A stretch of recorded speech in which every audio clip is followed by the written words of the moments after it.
Alright, here we are, day 6. Today's the big day. Cassie's arriving. She's flying from Muskegon to Chicago to Austin. And she's gonna spend the week up here too.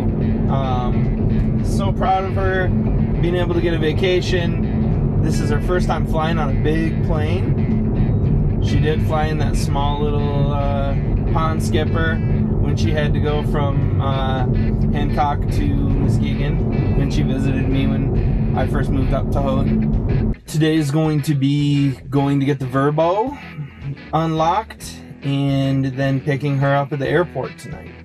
So before all that happens, I'm just going to do a little drive. It's actually a lot further than I thought it was based on the map. I'm going to go out towards Fredericksburg, which is kind of in the vicinity where I wanted to go scout out spots to look at the eclipse.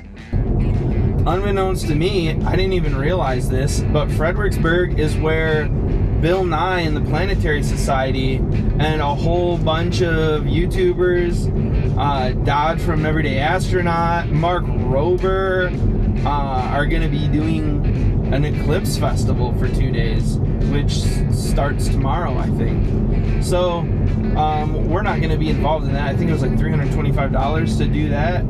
But I'm going to go scope out there and see what it looks like in this town. That's pretty cool. So today's just going to be a relaxing day, driving around Texas and picking up Cassie and getting this Verbo that we paid $1,800 a week that unfortunately wasn't refundable. Let's talk about what everyone's talking about. The clouds have arrived in Texas. Even last week we saw in the forecasts that it's not looking good, which is such a shame, right? Like 3 years ago I'm like, okay, it's got to be Austin. I got to go to the most arid climate possible for the best chance of seeing the eclipse. It looks like it's going to be cloudy, which is a huge bummer.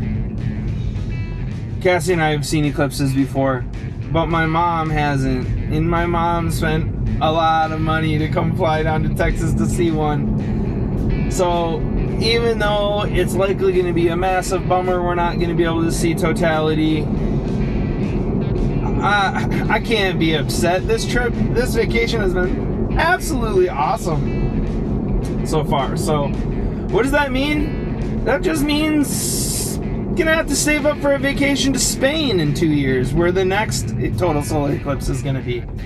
So I'm not even bummed. Maybe these clouds will go away.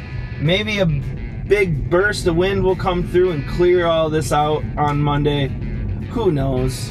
Maybe Elon will invent some sort of cloud vacuum in the next 2 days and get rid of all this, right?